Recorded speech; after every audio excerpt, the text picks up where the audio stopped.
Hoje, 3 de julho, é comemorado o Dia Nacional de Combate à Discriminação Racial. A data se refere à aprovação da primeira lei brasileira contra o preconceito, em um país que conviveu com o trabalho escravo negro durante 3 séculos.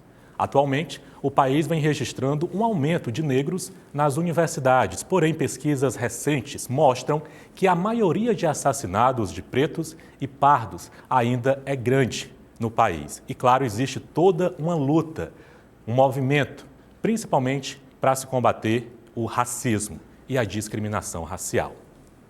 Pauta para o nosso estúdio de hoje. Para falar mais sobre esse assunto, estou recebendo ao vivo, no nosso estúdio online, a psicóloga Milena Faustino, falando ao vivo, direto da primeira capital do Piauí, da cidade de Oeiras, para trazer informações para a gente sobre esse assunto, Milena. Primeiramente, boa tarde para você. Seja muito bem-vinda ao Jornal de Picos. Boa tarde, eu que agradeço o espaço e fico muito feliz de estar dividindo esse momento aqui com um conterrâneo. O prazer é meu, Milena, que honra. Inclusive, Milena, eu falava de Oeiras. Em Oeiras, inclusive, tem um grupo, um movimento criado na cidade por mulheres e homens negros que tem como pauta central também discutir e lutar contra o racismo. E essas atitudes, essas tomadas de ações não acontecem só em Oeiras. Elas se multiplicam em outros locais também. A população entendeu, e principalmente a população negra entendeu, que é preciso combater, é preciso se organizar, se articular e falar mais sobre esse assunto. Exatamente. Como você colocou, aqui em Oeiras existe o coletivo de negros e negras em que sou muito orgulhosa de ter feito parte da criação desse movimento, que é justamente para isso que você colocou, se ter uma união para que a gente possa pensar em alternativas para se combater diretamente o racismo que infelizmente está entranhado em nossa sociedade. Milena, a gente fala muito em racismo estrutural e eu queria que você explicasse para a gente o que é que seria esse racismo estrutural que a gente tanto bate nessa tecla, que infelizmente é um verdadeiro câncer da sociedade. É esse racismo velado, silencioso. Se você pudesse trazer exemplos para a nossa audiência do que seria esse racismo estrutural. Como você colocou, é um racismo silencioso. Algumas pessoas ainda acham que racismo se refere somente a uma palavra, né, pejorativa, que é direcionado ao negro. Mas o racismo ele pode se apresentar de diversas formas. Como você colocou no início do programa, o maior número de pessoas assassinadas, homens assassinados, são negros. Isso também é resquício do racismo, né? Ainda é pequeno o número de mulheres e homens negros que ocupam lugares de liderança e de decisão. Isso também é reflexo do racismo, desse racismo estrutural. O que é esse racismo estrutural? É um racismo que ele se acomoda nas estruturas da nossa sociedade. Todos nós sabemos que o Brasil ele passou por um longo período de escravidão. E quando acabou a escravidão, ainda assim os negros continuaram à margem da sociedade, sendo colocados como inferiores, né? E as estruturas foram se erguendo em cima desse racismo. Então, hoje, por que são poucas as mulheres que ocupam lugares de decisão em empresas, por exemplo? É porque ainda se tem a ideia de que o negro e a negra não têm a competência suficiente para se ocupar esses lugares, o que é totalmente errônea essa ideia, tendo em vista que nós temos capacidade, assim como qualquer outra pessoa, porque a única coisa que nos difere é a cor da pele, né? Mas ainda assim as estruturas se colocam nessa posição de racista, impedindo que os negros possam alcançar esses lugares de decisão, esses lugares de poder. Então, assim, vou trazer um exemplo bem prático, né? Você pediu um exemplo. Mas eu vou trazer um exemplo, pessoal. Eu sou psicóloga, eu trabalho numa instituição. Quando eu chego nessa instituição e eu uso jaleco, por exemplo, de forma, às vezes, muito inconsciente, as pessoas associam que talvez eu seja, no máximo, uma técnica de enfermagem, por exemplo. E aqui não é desvalorizando os técnicos de enfermagem, é porque as pessoas, às vezes, consideram que o negro ou a negra nunca vai conseguir estar, por exemplo, em lugares um pouco mais altos, por exemplo, de médico, de diretores, de psicólogos e etc. Lembrando que toda profissão é digna, mas algumas pessoas ainda consideram que, para os negros, só nos resta a cozinha ou os serviços de base, aqueles que vêm para servir, o negro para servir, e nunca o negro para ocupar lugares de decisão. E isso é um pouco do retrato do que se trata o racismo estrutural. Milena, é interessante como a população negra ela sofre esse preconceito desde muito cedo. Pegando como exemplo, por exemplo, as mulheres, você tem esse cabelo muito bonito, que representa toda uma história de luta do seu povo. Mas as meninas, desde cedo, por exemplo, sofrem um preconceito, são criticadas, por exemplo, quando tem um cabelo armado, afro, black. A primeira coisa que, às vezes, a população aponta para aquela mulher é que ela precisa alisar o cabelo, entrar dentro de um padrão. E eu acredito que é importante a gente trabalhar desde cedo com essas crianças, dentro de casa, por exemplo, a importância dela sentir orgulho da raça dela, da cor da pele, do cabelo black dela. Você acredita também que dentro das escolas é importante também, a gente fala de criança, a criança também vai para a escola. É importante também a gente, quem sabe, pensar em políticas públicas que trabalhem esse assunto também desde cedo dentro das escolas?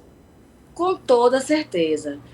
As escolas, elas têm um papel fundamental na valorização dessa imagem, dessa criança negra que, infelizmente, passa durante toda a sua infância, adolescência e vida adulta, por situações onde a sua aparência é tida como aquilo que não é agradável, né? Então, isso que você colocou é muito verdade. Às vezes, as crianças, elas alisam o cabelo muito cedo, por tentar se encaixar em padrões que a sociedade às vezes impõe, né? E aí hoje eu defendo justamente o ponto de que nós, mulheres e homens negros, crianças, meninos e meninas, podem usar aquilo que quiserem usar. Se você se sente muito feliz com o seu cabelo afro, use o seu cabelo afro, valorize a sua identidade.